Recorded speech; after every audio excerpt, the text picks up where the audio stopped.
अस्सलामुअलैकुम दोस्तों। सिंधी ड्रामनि जो बहितरीन ऐं नाले वारो अदाकार आबास गुल ओढाणो।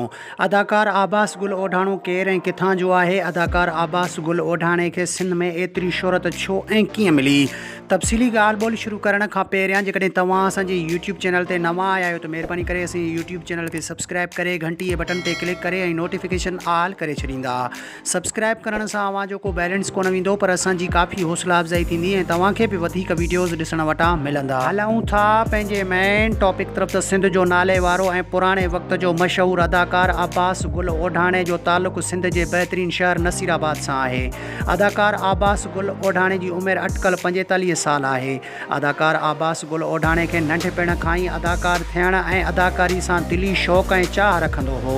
अदाकार आबास गुल ओढाणे केतिरा ई सिंधी ड्रामा कया, जंहिंमें ख़ाली रस्ता, कहिड़ी वफ़ा, छाजो इश्क, मीरास, कंडनि जी सेज, दर्दनि जो दरिया।